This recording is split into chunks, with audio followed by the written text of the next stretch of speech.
Welcome, friends. It's Sam here. I'm so grateful to be with you in this space in my rookie era, which will make my girls cringe and roll their eyes from the back of their head when they hear me say that. But truly, being a beginner again at something, I have been on many podcasts as a guest, but being on this side in this seat of launching and birthing this into life and being a host is a totally different experience.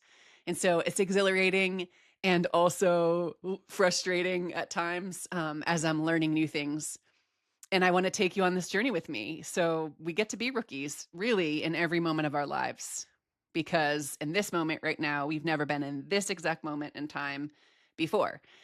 And that's its own story. So as we journey together, there will be episodes where I bring on guests. I've already recorded some incredible conversations and excited to share those with you. And then there'll be times when I pop on solo and share whether it's something that's been on my mind or a learning or something that I've, picked up along the way. It's really the intention of this entire space is to be able to pay forward what I've learned along the way. And I have the fortune of being connected to so many incredible humans through my journey in sport that's taken me to different places across the globe and taking those relationships and pulling them into the space with me, or I shouldn't say taking them, inviting them into the space with me to be able to bring others to elevate their voices, to amplify their messages, because I've been so fortunate to have been on the receiving end and be able to collaborate. And I want to be able to pay that forward. So that is the big picture intention. The other intention is as I'm going through this, raising my own kids, it's quite a different experience, similar to the podcasting piece. It's like, you know what it was like to be an athlete. I know what it was like for me, but that's not my kids' journey, right? They're their own human selves venturing through at a completely different time in our world with their own passions and interests. And so as I am on this side of it, as a parent raising four girls who love sport, who are lit up by it and are deeply entrenched in that culture of the sports that they do, mostly ice hockey, which is totally new to me. And I digress here, but I joke I married a Canadian man. And so therefore we have children who love ice hockey. Um, Jokes aside, I love it. And I love learning about the sport. I love what it's teaching them. I still don't love the smell. I'll take all the suggestions. Maybe someday this podcast will be sponsored by some product or essential oil that can overpower hockey smell. So the intention here, as I'm going through it, sitting in the seat, helping my kids and taking what I know to be true from my experience and trying to kind of push it through the filter of their world and relating to them. And also pulling in the insights that I have the fortune of working with coaches in the athletic arena at all levels, from age group coaches all the way to coaches who are supporting athletes who are competing professionally. And professional athletes alongside of collegiate athletes, all three divisions, and the NAIA, as well as high school. So the perspective that I've gained, especially over the last 25 years, right, since 20 years since I've retired in sport, has been incredible. And being able to plug into a place where, and we're going to start out every other week, but weekly eventually is the goal. We can plug into these weekly conversations where people are talking about the stuff that is actually what, like, relating to us, like what we're navigating as sport parents, and maybe pick up a thing or two. And, the catalyst for this is to pay forward what I've learned along the way. And I'll make a blanket statement saying that I do not have it all figured out. I am learning and growing literally right alongside of you. And I've just had the fortune of, through my journey in sport, through the sport of swimming, to be in touch with incredible people that have taught me so much. So I'm going to take you back to Peabody, Mass. It's a suburb of Boston, so about 20 miles northeast of Boston on the North Shore, where I grew up, and share a bit about my cultural upbringing and background, which is one of the questions I'm going to be asking guests because it shapes how we see the world. So I was second in line of four kids. I have an older brother, a younger brother, and a younger sister, and we're kind of spaced out a bit. And my parents were pregnant with my brother. So my mom was pregnant. My dad was away at school on a college football scholarship, and had big dreams of, I think, working in the stock market, managing other people's money, going to school, riding out his football career. And he's like still a legend in the town that I come from, or the city that I'm from. He's in the Hall of Fame there, was an incredible football player. And my mom was a senior in high school. And so their lives shifted when my brother was in utero. My mom had to be homeschooled. She got kicked out of high school at the time because she was pregnant. That my dad turned in his college scholarship and came back home, where they're both from, to work for the family business. And so I share that because it's an important part of my story, and the kind of the cultural tones of the texture of our home at the time, which was, we want better for you kids. So they were pouring every ounce of themselves into supporting us and preaching that if we work hard enough, we follow our dreams, that we can essentially do what it is that we want to do. And so my dad is still, to this day, soon to retire, but still a mechanic, auto mechanic at a family-owned shop. My mom ultimately went back to school and became a nurse, but for a majority of my time was kind of picking up pieces, waitressing, daycare during the day, all for us kids. And so there were four of us, and it was also hard, right? They were young. And when it comes to one of my guiding principles in life, the way that I kind of see the world, it is that we are all doing the best that we can with the resources that we have at the time. And so as they were raising us, they did what they knew. And that meant sometimes there was a lot of anger and unprocessed emotion. And there were things that don't need to get into detail here, but left lots of scars. So it was this place of both and, where it was hard and there were a lot of painful experiences, and there was a lot of beauty and magic and permission to dream, which for me, as second in line, that was my world. My room looked like a living vision board. My parents allowed me to write on my walls. And so one of the quotes that I had written up there in crayon was, when we follow our dreams, we discover the magic inside of ourselves. That is still up on my walls now as I'm raising my girls. So this kind of background of follow your dreams, work hard, right? Do well in school. So there was this kind of push to do those things. And the only reason that I started swimming, which was ultimately the sport, my vehicle that took me to all these places, including the top of an Olympic podium, including the top of an NC2A podium with a team championship, like a dream, a swimmer's dream. That was not the plan. I only started swimming because my older brother did it. I had no desire to be looking at a black line swimming up and down. I wanted to be out on a soccer field. I wanted to be running around. I wanted to be dancing. I did gymnastics when I was younger. But because I was pulled and dragged to my brother's swim meets and it was so hot on deck watching, I'm like, I'm going to go in, because I loved the water and I loved swimming at my grandparents' pool in the summertime. So swimming was it. And I was kind of straddling that space of soccer and club soccer, which at the time, even, so this is a long time ago now, in the 80s and early 90s, there was still year-round soccer like that existed. We talk about that and this push for year-round sports and all sports as something that's new. And I think back, and that was the club soccer was a year-long commitment at the time, which made it tricky with swimming. So as I was kind of juggling both of those, other sports kind of fell to the side. So the gymnastics and the dance. And I gave softball a try. It didn't last very long. Gave basketball a try. It didn't last very long. And so it was soccer and swim. And by the time that I was a freshman in high school, I was still doing club soccer, high school soccer that first year, and swim. But what had happened is my swimming kind of plateaued. And we had lots of conversations in our home around, what do we do about this? Like, what is it that you really love to do? And truly, I loved soccer. I still love it more, but I was better at swimming. And there were parts of swimming that I loved. And so it was like, oof. And then you fold in this layer of control and individual sports and team sports, which I would love to get into that with everyone. It's just like, hear what thoughts are when it comes to that. There's benefits to both and there's challenges to both. For me, soccer that year was starting to turn pretty political.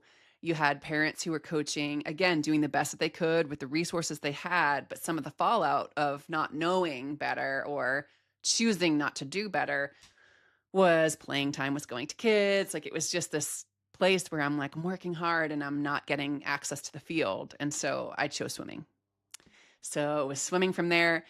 And that first year after giving up soccer, I was in this tumultuous club environment swim wise, and I hadn't spent that much time there, right? Like I was doing soccer and swim.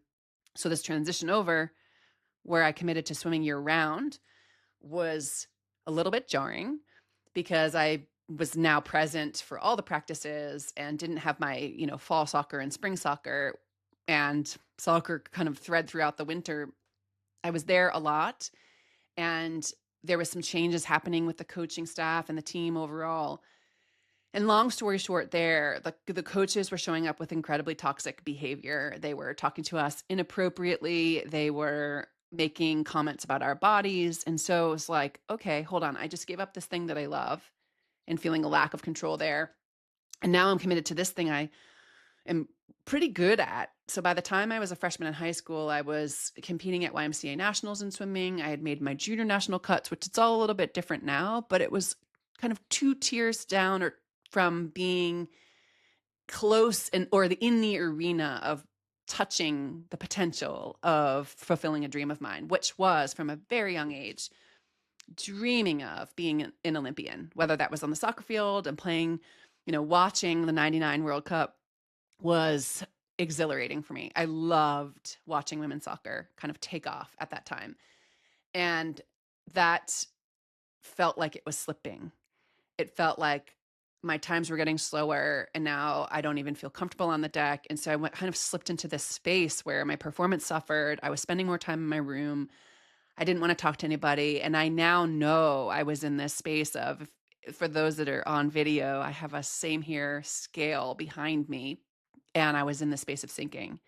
I was dissociating, numbing, kind of just like detached, feeling hopeless, feeling trapped in this place of, okay, like, how do I get out of this? And really kind of pulling inward. And I didn't have language at the time. I certainly didn't have the same hair scale. I didn't know what was happening to me. So I just kind of blamed myself and thought, okay, just put my head down and try harder. And like, well, it'll be okay. It wasn't okay.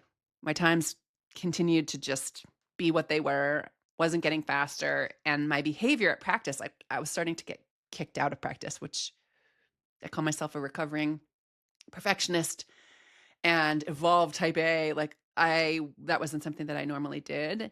And that was what was happening.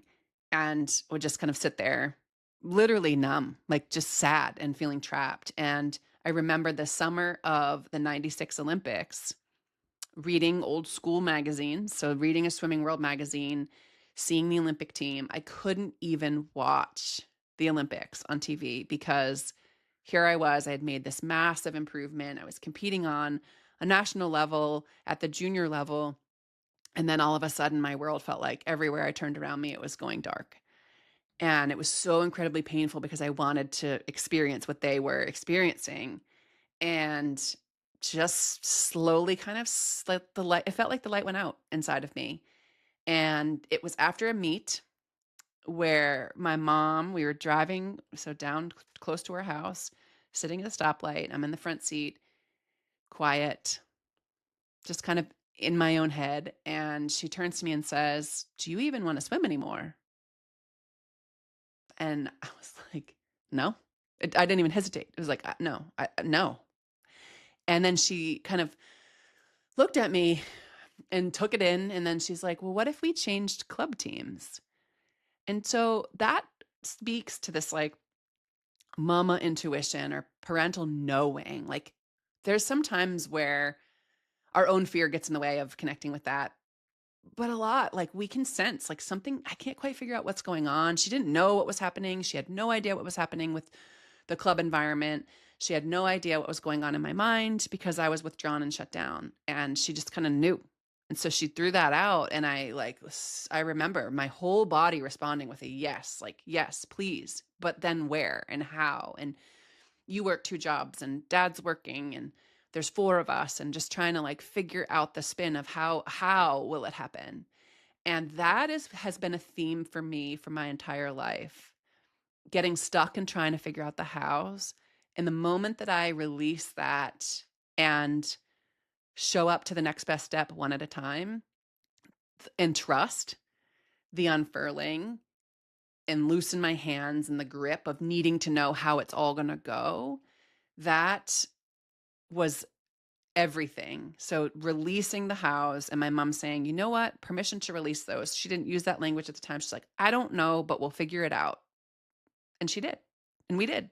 And it was super messy, to the point where they're driving me partway down, 128. So up in the North Shore area, which people know, if you live up there, it's messy traffic. It's like traffic 24/7. To meet a parent who also was driving from pretty far away and moved me to a club team that was 65 miles away with traffic. So it was like a good hour and a half ride, while my parents were also juggling all the things for my siblings. And so without that parent being able to say, I can carpool and help, it would never have happened. So these pieces fall into place, and I'm able to change club teams. And almost instantly, the light comes back on in me. The environment is like, we're blasting, for those in the Boston area, 94.5 back in the day. We are embracing work. Like, hard work and working hard was fun. It was the joy. It was the thing that you came every day to do. We weren't hooked on outcomes. And guess what happened? Because of that, the outcomes, like the times, just started to drop. It was like chunks of time would come off. And literally in a year, 1 year, in a few months from the time that I changed that to that club team, I qualified for Olympic trials. So I'd made it to nationals, made it back at nationals, and then qualified for trials that summer, which was in 2 more years. So all that to say, that change in environment, sometimes we need a change in environment. And if my mom hadn't noticed and hadn't said something, so it's all these pieces where I feel so blessed, because you think about, if that hadn't happened, what then would have happened next? And so this place of this community, this podcast, this space of being able to be in the space together and listen in and learn and like listen to what our body's saying and what's resonating with us and what maybe isn't, and using any of this to pull it into your own life in some way to help it serve you, like that's it. That's why I'm doing this, right? Is to hopefully help someone hear something that sparks that light inside of each of us, where we're able to bring that into our own lives and feel the benefit of that. So stayed with that club team. 2 years later, now I'm, my journey here, and I can share, and as I record, I'm recording interviews with others. Like, I'm recognized, like I'm telling stories there too. So I don't feel like I need to tell you all of every detail right now. But I will say that I had a non-traditional path to college. I graduated and I had 1 year between Olympic trials and graduating. And so I took this, like, what we call PG year now, or people that kind of repeat grades. I needed that year of growth, and I could have gone off to school, but I wanted to stay home to give myself the best possible chance, controlling all the factors around me, which was difficult because I graduated third in my class, and it was important to me. School was really important to me. My career after swim was important to me because that was something that was the message of our childhood, right? So took the year off, trained. Oh, there's so many stories there. And ended up making the Olympic team, making the relay that swam in Sydney for the prelims. There were 12 of us competing for that spot, making it back to swim the finals that night, and we won a gold medal. We broke an Olympic record. It was like the thing that I had been dreaming about since I was that 8-year-old girl, peering out her window, looking out at the stars, finding the first one every night. Every night. I still do it. Now I don't know if it's satellites or if it's drones or stars. I still do it. Where I would pause and I would connect, go inward, and ask myself, like, what am I dreaming? What is this dream I have? And allowing myself to connect with that space. So I got to live it. And for me, that moment, you would think, okay, like you're like thinking of my parents' journey and all they sacrificed and all these ups and downs and being able to heal from that environment that I was in. Oh my goodness, wasn't it just it? And that's the question people ask is like that moment on the podium, that moment, like tell us about that moment. What was it like? And for 16 years after winning gold, breaking the Olympic record, I told parts of that story, but I didn't tell it all because I didn't want to disappoint people in telling the truth that when I stood up there on the podium, there was this feeling inside of me like, this is it? Is this it? Like, wait, hold on. It was a surreal moment of I'm still me. How is this possible? Like, I'm still me. I didn't change. Like, I'm not full. I'm not fulfilled. Like, what? I don't get this. Like, watching on the outside, I always thought that in these the medal ceremonies that people would, when they got there, it was like they got there and that's it. And I recognized like, oh, this is a moment in my life and I did this thing and I'm really proud of it. And also, I'm still me. And I still have this inner narrator who is unkind and critical and judgmental that didn't go away like I thought it would when I got to the top, but it actually got even louder. And so that experience of winning a gold medal and not sharing the inner world experience, just shoved it down, went about my business, got to school, was waiting, full scholarship waiting for me at the University of Michigan, which is where I started. And that was the beginning of another downward spiral into that space of sinking where I, within 2 months of being at the highest moment, I was at the lowest point that I'd ever been in my life with debilitating mental health challenges, completely checked out of my body. And that's not a conscious choice. It was the stress in my system had become so overwhelming that I went into shutdown and my nervous system did what our nervous system does, which is protect us and go low battery. And that was it. And it didn't feel good. And I didn't know what to do. I was faced with this really booming, constant critic in addition to the orthopedic who didn't clear me to swim and compete because I had torn tendons in my shoulder from a year ago prior to the Olympics that I had torn, but I was just managing. They had gotten so bad. And the pain at night was keeping me up. I wasn't sleeping. I wasn't nourishing well. And then I tried to just control all the things with food because I felt like my world was literally spinning out of control. However, on the outside, I was putting on a face. I was showing up for interviews, showing up for parades, telling the story of a young girl with a dream who achieved the dream, which is all true. I just wasn't letting anyone know what else was happening underneath the surface because I felt like that's not the version of a story people want to hear. So I get to the podium moment, coming off of that into this darkness that I did not know what this was. I had never visited a space that dark before. Surgeon says you can't swim. And I basically wanted to tell him to F off and just keep swimming because my mode of coping at that point was just try harder, just try harder, just try harder. Like they say you can't do it, just try harder. And just gritty, just like my dad, who was a linebacker, like smashing faces and just going harder. That was it. But that didn't work because I wasn't cleared and I needed surgery. And I couldn't even have the surgery because my shoulder was so inflamed that they wouldn't be able to do it successfully. So, holy cow, that space of spin, thankfully, I landed in the office of Greg Harden. And I think if you're watching the video, he's kind of everywhere. Am I right? Because I have his books.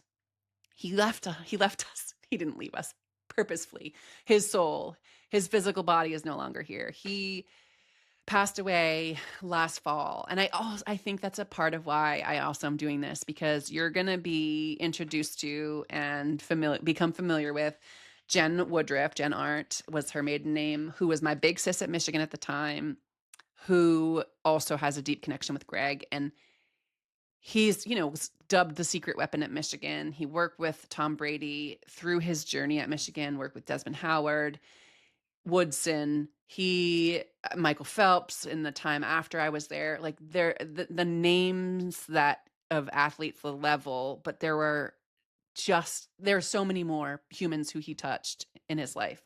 And so to be able to pay forward some of what he taught us, you'll hear Jen and I talk about that. But that man saved my life, the work that we did together.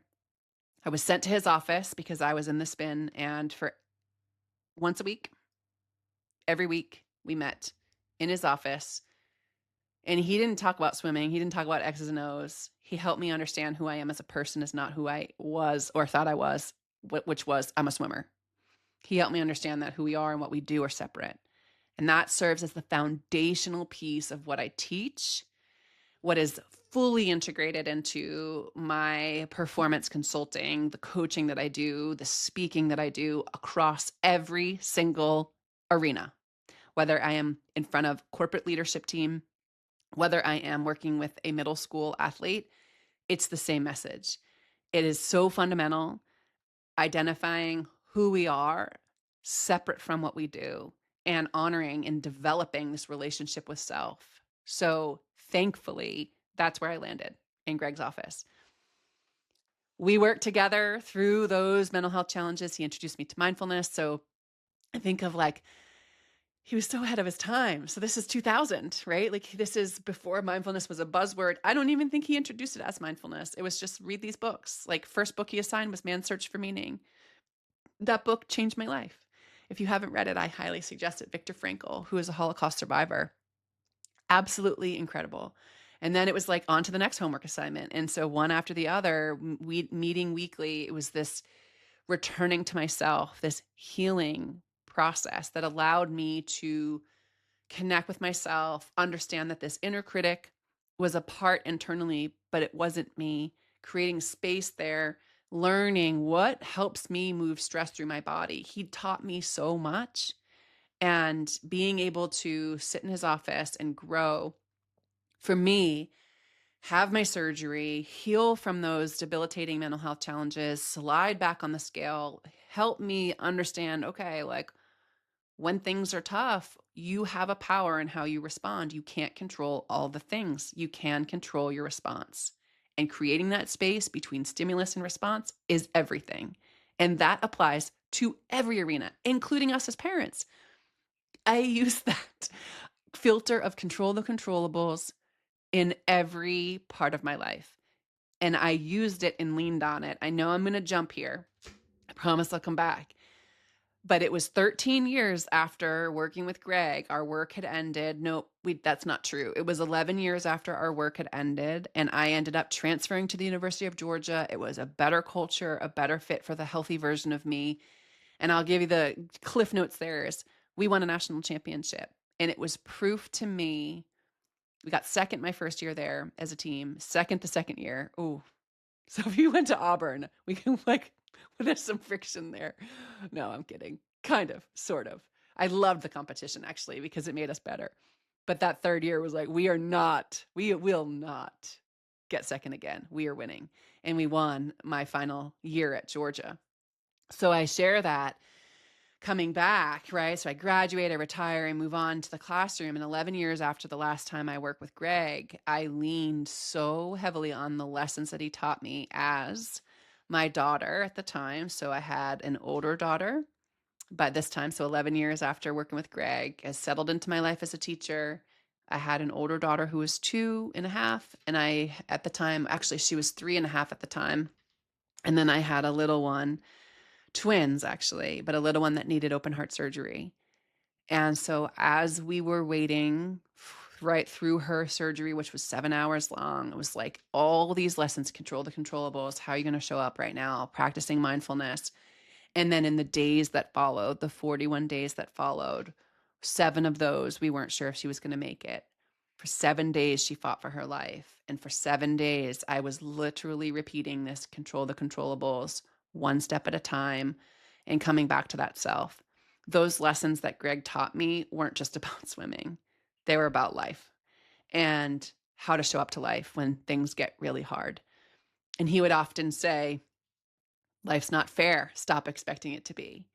And that felt pretty brutal to hear. I don't like hearing it. I still like shake at that idea of like, why can't it be? And it's just not.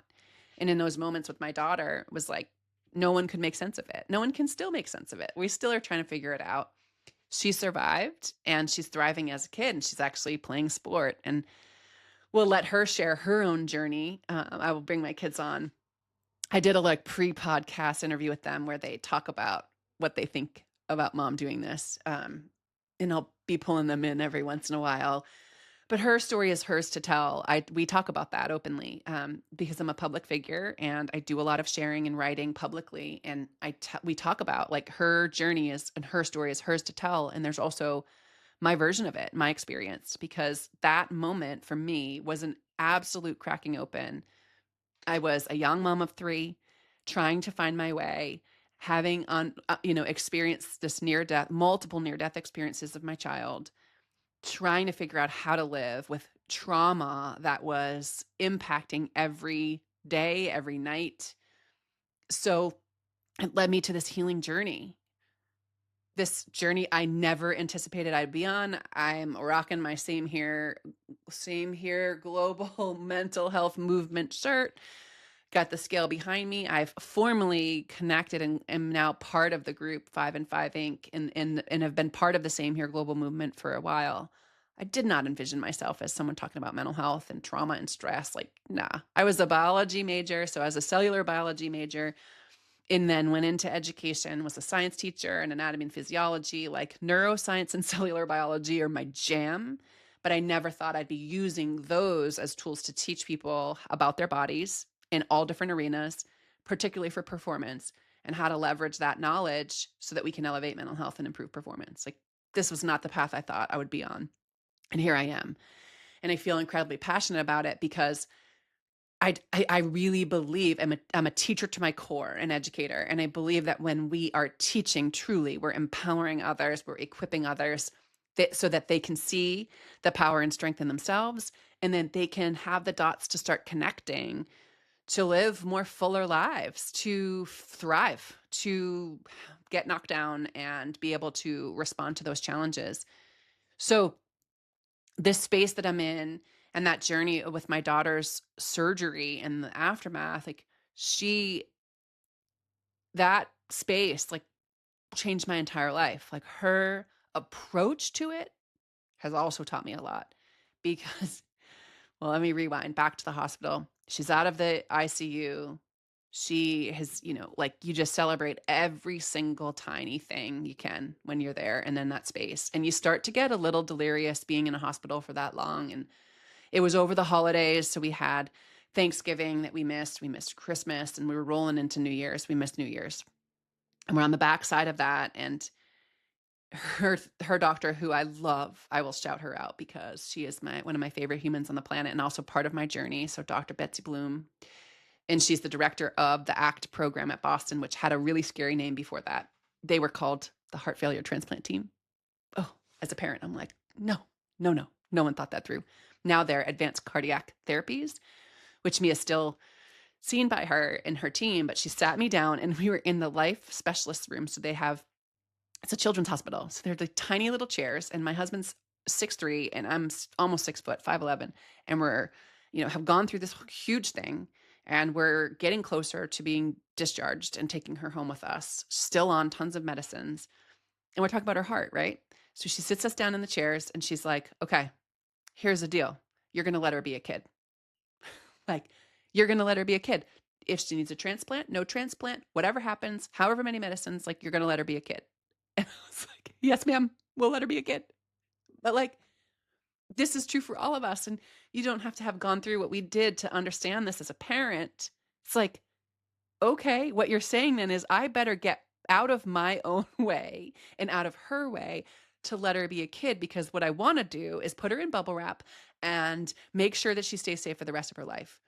And that has been my literal continual journey, not just with her, but with her 3 sisters as well, every day since. I mean, because a piece of your heart is literally walking outside of you and you want to protect, and you want your brain, the way that we're wired, we want certainty.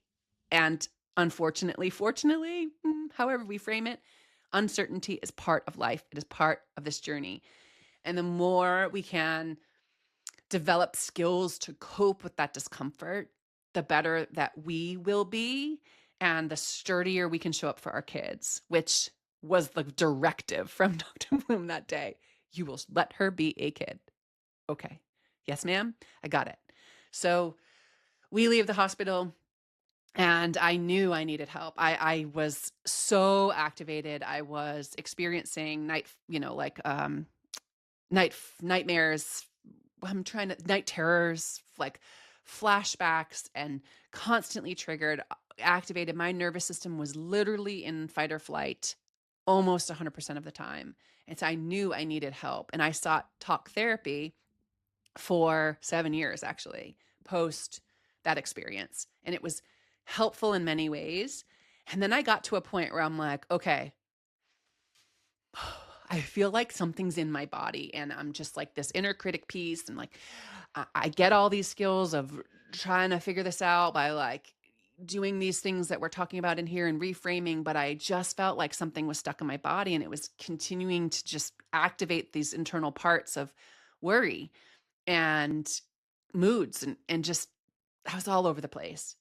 And it was at that time when I kind of broke off from that traditional model, and really, so timing wise, was aligned when I had my fourth daughter. I was healed enough to function. I was running a business. I feel like my business has, in many ways, similar to Greg's work with me, like saved my life, and not in necessarily an unhealthy way, but rather what he taught me was, when we serve others, it means that we have to take care of ourselves. Like we can't sustain service if we don't take care of ourselves. And so for me, showing up with others in my business at that time, and back in college, he assigned me to a classroom, which is why I started teaching, because of that actual mentorship and assignment. Serving others is a way to actually help ourselves too. It's like, who's winning more? That's how I feel when I am able to serve others and give. It fills me. And in order to do that and sustain that, it requires that we take care of ourselves. So this place of, okay, I know that, I've got my business going on in that way, but I just feel like something's stuck in my body, and I'm feeling like, well, I want to be free from it. So my fourth daughter, we worked with a midwife who's also a functional medicine doctor, and she introduced me to an entirely new world in a way of seeing that I just didn't know existed. And that experience allowed me to slowly but surely kind of piece things together and be introduced to practitioners who helped me learn how to drop back into my body and create a sense of safety in my body. Because here's what I didn't know at the time was our body keeps score. That's a book, and it's a great book.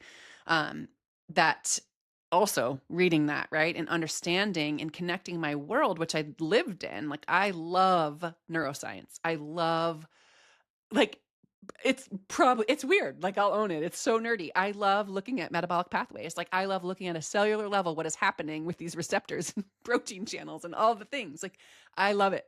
And being able to take what I was learning, which felt a little bit woo-woo, a little bit out there, right? This holistic way of seeing the world and talking about energy, and connecting it back to the science. And that experience, one door was opening, another door would open, another door would open. As I was on that personal journey, I was also becoming more vocal as a mental health advocate, more vocal as a mentor and coach for young athletes, taking the lessons I learned from Greg, taking the new learnings that I was experiencing in my own healing journey, and bringing it to people. And there was a moment, and this is where I'll leave us today, because I know it's a long solo episode. We will be a long form podcast. I love them. You can hit me on triple speed if you want to listen to me sped up, or listen a little bit at a time, pause it, come back to it. Like, it's like that, this space to breathe and actually take an hour is so important to me, to not have conversations feel rushed. So I'll take you into, got my little one. She's probably like 1 or 2. I don't actually know exactly how old she is. I've got her in the carrier, got her on my ergo in the front, and my oldest at this time. So a couple different storylines happening here. we were journeying in sport. Like she loved, I mean, as soon as she's born, like and can walk, she's playing with a ball. So my husband played baseball and hockey growing up. Baseball, he was a pitcher and it took him far. And then injury ended his career. And we'll have him come on to share his story about why he does what he does. He's now been in sports performance as a strength and conditioning coach and now leader of strength and conditioning coaches, kind of why he, what that, like his why for that pathway. But sports, like part of our world. And yeah, we had tried. So our oldest, we had tried all the sports. I was introducing her. I'm like, how about, let's try soccer. Let's try basketball. Let's try. So she was trying all the things. And she kept saying, I want to play hockey. And I'm not going to lie. Like the thing about this, like the title, Real Talk for Sports Parents, because I'm going to keep it real. I think it's really important too, that we don't hide stuff that's under the surface, that we actually talk about it so that we're not bound by shame. I was like, no, how about, I didn't say no, actually. I'm like, well, how about indoor soccer? How about swimming? How about skiing? How about insert any other thing other than hockey? Cause I was just like, I don't like all the gear and I don't know. I never played. And we were driving to, I think she was playing intramural basketball at the time. And she's in the back seat. And I've got my twins in their car seat, got my little one. And she says, Mom, my dream isn't to make the Summer Olympic team. My dream is to make the Winter Olympics. I want to play hockey and I want to pursue my dream. And I was just like, oh my goodness. Okay. And it was like, she's a kid. But at the time, so if I think about how old she was probably about 8. So 7, 8, which is right around the time where I know I was dreaming this dream of wanting to be an Olympian. And I said, okay, this isn't my journey. Like, I don't get to decide what you love and don't love. And so here we go, hockey. And so that was our segue there. So she's now starting learn to skate and, I don't like she's quote too old to start, or she's older, starting a little bit later than others. And the place that we were at the time living in the Berkshires in Massachusetts. And in order to get to the hockey rink, you had to climb 3 flights of stairs because the rink, for whatever reason, is on the 3rd floor. So there's no elevator access. I've got my she must have been almost 2 in my ergo, even though she probably could have walked, but we're walking 3 flights of stairs. I've got my twins who now want to try. I got 2 bags on either side and my big kid and her bag. And I'm like schlepping up all the kids upstairs so that she could try the sport that she now absolutely loves. It lights her up. It is like, thank goodness I got out of my own way and let her speak and follow her own pulls. So this idea of allowing our kids to follow their dreams and find the magic that's in them is so incredibly important. And we're going to get in our own ways. Like we are going to get in our own ways. I didn't want to deal with it. I didn't know what I was doing. And to be totally new at something at the time, I was like, I don't know if I can do this. I didn't know anything about hockey. So sitting there for her practice, she's learning this cool drill where they skate. They line up on one side of the hockey rink and they blow the whistle and the kids are like skating as fast as they can. And then in the middle, there are 2 blue lines. So now I'm learning all this stuff. I've been learning this for a few years now. And they slide on their bellies like superwomen in the middle. And then they get back up and then they skate. And then they do it again and again and again. So like skating as hard as I can, flying on their bellies, getting up and then skating hard to the end. And as I'm sitting there, I'm also in this healing journey, like exploring how the science connects to this holistic world. And as I'm doing that, reading these articles, I kind of look up and take in this drill. And I think to myself, I didn't even think. It was just this full body knowing of, oh my goodness, oh my goodness. They're having them purposely fall so they can learn how to rise. They're having them fall on the ice because falling on the ice is part of the game and you have to learn how to get up, and you got to get up quick because it's fast paced and it's a really important fundamental skill. And I had this full body knowing of, okay, holy cow, they're having them fall on purpose so they can teach them how to get up. Why are we not doing this with our young people when it comes to our inner world? Rewind to my 16-year-old self, 17-year-old self, 18-year-old self on that podium. Why wasn't I learning the skill set of when you face challenges, internally when you have this critical part pop up, when you feel disappointment, when you feel the fear of judgment, when you feel whatever it is that you feel, because you're human and you're going to fall. It's part of the game of life. What if our kids were taught how to rise? The how.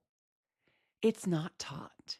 In pockets it is, but this moment of, oh my goodness, this is it for me. Like, this is my calling to pull in my teacher background and my background as an athlete, my story as someone who's fallen so many times, this piece of raising kids and wanting to bubble wrap them because I don't want them to fall. But actually, if I don't let them fall and make mistakes, they're not going to know they can rise. They're not going to know how to get up. They're not going to be able to develop that skill, not just physically, but emotionally and mentally. And so that was it for me. And I was like, okay, game on. And I ended up working with a business coach. I launched what's now known as the Whole Athlete Initiative. And this kind of fusion of all of the worlds and work is like, this is, I know, is part of what I'm here to do, to pay it forward. And as I've been doing that, what's happened is I've gotten the opportunity to be not only working with parents, but alongside of parents. Like, I'm also parenting in this journey, and I'm falling on my face. And I'm trying to figure out how to make decisions and what is the best route. And my daughter, who plays ice hockey, who's now, entering high school ages, is like, how do I do this? What do we do? Do we go away to school? Do we do this public high school? Like, how do we find our way? And that access that I have to this incredible network of humans, because I'm in the space, isn't accessible for everyone. And that is a huge part of like pulling this together to recognize and say, like, first of all, let's be real. We're all human. And as parents, we have this reflex that we don't want our kids in pain. Okay, got that. Now, each sport has its own unique culture within, like, soccer is, which my girls also play, and hockey, different cultures. There's threads that run throughout. Football, I work with athletes that play the game of football. I have nephews that play lacrosse, like, different cultures. Swimming, do a ton of work in swimming, different cultures, right? So it's like inside of it, not only in our home, but in the sport. So we are literally trying to find our way with no playbook.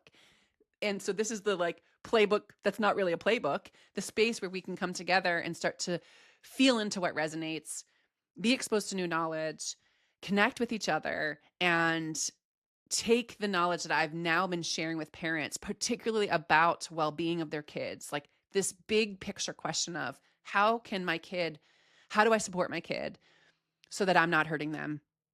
And also to help them be set up for success and thrive. And what's my role? What's my place? And I just do not subscribe to this notion that parents like are the problem. I think sometimes our behavior can be a problem, but I don't think that we're the problem. I don't think coaches are the problem. I don't think our teens or athletes are the problem. I think it's like humans who are doing the best they can with the tools that they have. And sometimes we got to skill up. So this hopefully can be a place where you can lean in, learn some things, apply them to your own life, try them on, and figure out what works for you. Because at the end of the day, you get to decide as a family unit and as a person, what do you value most? Like, what matters most for you? And then it's this process of recognizing that when our kids are little, we get to set the tone. But as they begin this process of becoming, they're their own person. And they too get to decide what matters most for them and what lights them up and brings them joy. So, welcome and thank you. So honored to be part of this. If you have guest suggestions, questions, anything related to that, this space, like, it's really like, it's all fair game, because this is our place for us to be, without judgment, without name calling, without shaming, just a place to be able to lean in, to exhale a little bit, and to grow together. So, all right, until next time, be well, take care of yourself, and we'll talk.